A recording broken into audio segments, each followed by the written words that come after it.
بسم اللہ الرحمن الرحیم۔ السلام علیکم ورحمۃ اللہ وبرکاتہ۔ منقول ہے کہ جب حضرت شمس تبریزی رحمۃ اللہ تعالی علیہ اپنے مرشد کے حکم پر جب کونیا تشریف لے گئے تو وہاں آپ رحمۃ اللہ تعالی علیہ کی ایک بہت بڑے عالم دین مولانا جلال الدین رومی رحمۃ اللہ تعالی علیہ سے پہلی مرتبہ ملاقات ہوئی۔ مولانا جلال الدین رومی رحمۃ اللہ تعالی علیہ اپنے درس میں طالب علموں کو تعلیم دے رہے تھے کہ حضرت شاہ شمس تبریز رحمۃ اللہ تعالی علیہ وہاں تشریف لے آئے اور مولانا رومی رحمۃ اللہ تعالی علیہ کے قریب بیٹھ گئے۔ مولانا رومی رحمۃ اللہ تعالی علیہ کے قریب چند کتابیں پڑھی تھیں۔ اس دور میں کتابیں ہاتھ سے لکھی جاتی تھیں۔ یہ کتابیں مولانا رومی رحمۃ اللہ تعالی علیہ اور ان کے والد کے ہاتھ کی لکھی ہوئی تھیں۔ حضرت شاہ شمس تبریز رحمۃ اللہ تعالی علیہ کتابوں کو غور سے دیکھ رہے تھے۔ پھر انہوں نے کتابوں کی طرف اشارہ کرتے ہوئے مولانا رومی رحمۃ اللہ تعالی علیہ سے پوچھا، یہ کیا ہے اور آپ رحمۃ اللہ تعالی علیہ کیا کر رہے ہیں؟ مولانا رومی رحمۃ اللہ تعالی علیہ نے حضرت شمس تبریز رحمۃ اللہ تعالی علیہ کو فقیری لباس میں دیکھا تو جواب دیا، بابا کہیں اور جائیے، یہ وہ ہے جو تم نہیں جانتے۔ مولانا رومی رحمۃ اللہ تعالی علیہ کا جواب سن کر حضرت شاہ شمس تبریز رحمۃ اللہ تعالی علیہ جلال میں آ گئے اور مولانا رومی رحمۃ اللہ تعالی علیہ کی تمام کتابیں اٹھا کر پاس ایک پانی کے بھرے حوض میں ڈال دیں۔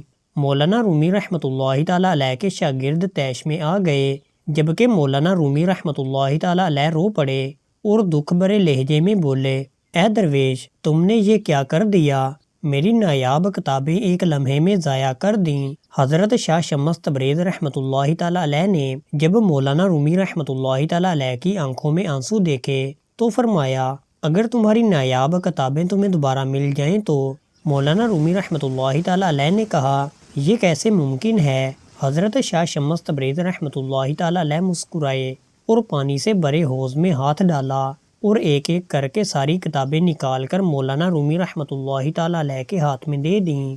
مولانا رومی رحمۃ اللہ تعالی علیہ حیرت سے اپنی کتابیں کھول کھول کر دیکھنے لگے کہ کہیں پانی سے سیاہی زائل تو نہیں ہو گئی، لیکن کتابیں بالکل خشک اور ایسی تھیں جیسے ان کے پاس پہلے پڑی ہوئی تھیں۔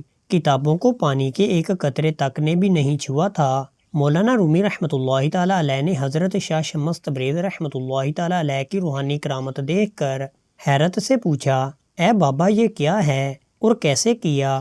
آپ رحمۃ اللہ تعالی علیہ نے مولانا رومی رحمۃ اللہ تعالی علیہ کو جواب دیا، یہ وہ ہے جو تم نہیں جانتے۔ یہ کہہ کر حضرت شاہ شمس تبریز رحمۃ اللہ تعالی علیہ وہاں سے تشریف لے گئے۔ مولانا رومی رحمۃ اللہ تعالی علیہ پر ایک عجیب سی کیفیت طاری ہو گئی۔ وہ حضرت شاہ شمس تبریز رحمۃ اللہ تعالی علیہ کے پیچھے گئے اور کہا، مجھے معاف کر دیں اور وہ علم سکھا دیں جو آپ رحمۃ اللہ تعالی علیہ کے پاس ہے۔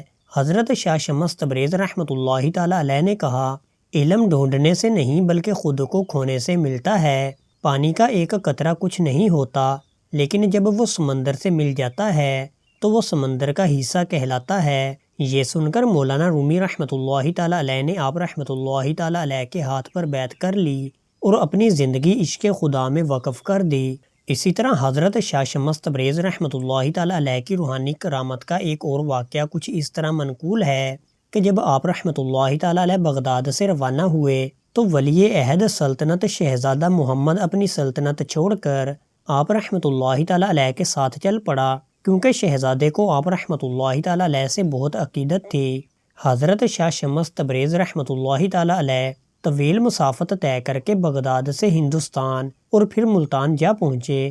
اس وقت ملتان میں بہت سے غیر مسلم قبیلے بھی آباد تھے اور وہ لوگ آپ رحمۃ اللہ تعالی علیہ کی روحانی شخصیت سے بھی ناواقف تھے۔ ایک مرتبہ حضرت شاہ شمس تبریز رحمۃ اللہ تعالی علیہ کو گوشت بھوننے کے لیے آگ کی ضرورت پیش آئی تو آپ رحمۃ اللہ تعالی علیہ نے شہزادہ محمد کو آگ کا بندوبست کرنے کے لیے کہا۔ شہزادہ جو درویشی اختیار کر چکا تھا وہ اپنے مرشد کے حکم پر آگ کا بندوبست کرنے کے لیے لوگوں کے پاس گیا، لیکن کسی نے بھی اس کی مدد نہ کی، بلکہ ایک سنگ دل شخص نے غصے میں آ کر شہزادے کو اتنا مارا کہ اس کے چہرے پر زخموں کے نشان ابھر آئے۔ زخمی شہزادہ حضرت شاہ شمس تبریز رحمۃ اللہ تعالی علیہ کے پاس واپس پہنچا اور تمام ماجرا بیان کر دیا۔ زخمی شہزادے کی حالت دیکھ کر حضرت شاہ شمس تبریز رحمۃ اللہ تعالی علیہ جلال میں آ گئے آپ رحمۃ اللہ تعالیٰ علیہ گوشت کا ٹکڑا پکڑے غصے کی حالت میں اپنی خانقاہ سے نکلے اور دعا مانگتے ہوئے آسمان پر سورج کو مخاطب کرتے ہوئے فرمایا، تم بھی شمس ہے اور میں بھی شمس ہوں، اس گوشت کے ٹکڑے کو میرے لیے بھون دے۔ آپ رحمۃ اللہ تعالیٰ علیہ کا اتنا کہنا تھا کہ سورج کی تپش بڑھ گئی اور گوشت کا ٹکڑا بھن گیا۔ ادھر سورج کی شدید تپش سے لوگ چیخ اٹھے، پورا شہر آگ کی بھٹی بن گیا۔ آپ رحمۃ اللہ تعالیٰ علیہ کی روحانی کرامت اور جلال دیکھ کر لوگ آپ رحمۃ اللہ تعالیٰ علیہ کی خدمت میں حاضر ہوئے اور درخواست کی کہ چند نادانوں کے جرم کی سزا پورے شہر کو نہ دیں۔ آپ رحمۃ اللہ تعالیٰ علیہ نے فرمایا، یہ نادان نہیں سفاک ہیں، آگ جیسی بے قیمت چیز دینے کی بجائے میرے مرید کے چہرے کو زخموں سے سجا دیا۔ جانتے بھی ہو جسے زخمی کیا وہ کون ہے؟ وہ بغداد کا شہزادہ ہے جو میری خاطر بھیک مانگنے گیا، لیکن اس کو شہر والوں سے زخم ملے، اس لیے جب تک ان کے جسم آبلوں سے نہیں بھر جائیں گے مجھے قرار نہیں آئے گا۔ کچھ دانا حضرات نے سفارش کرتے ہوئے کہا کہ خدا کے لیے انہیں معاف کر دیں۔ آپ رحمۃ اللہ تعالیٰ علیہ نے کہا، جب خدا کا واسطہ دیا ہے تو معاف کیے دیتا ہوں۔ آپ رحمۃ اللہ تعالیٰ علیہ نے سورج سے مخاطب ہو کر فرمایا، اے شمس اپنی حرارت کم کر دے، معلوم نہیں یہ لوگ روز محشر کی گرمی کیسے برداشت کریں گے۔ آپ رحمۃ اللہ تعالیٰ علیہ کا یہ فرمانا تھا کہ سورج کی تپش اعتدال پر آ گئی۔ اس واقعہ کے بعد بہت سے غیر مسلم قبیلوں نے اسلام قبول کر لیا۔ آج بھی لوگ ملتان کی شدید گرمی کو اسی روحانی واقعہ کا نتیجہ سمجھتے ہیں۔ اللہ تعالیٰ کی ان پر رحمت ہو اور ان کے صدقے ہماری بے حساب مغفرت ہو، آمین یا رب العالمین۔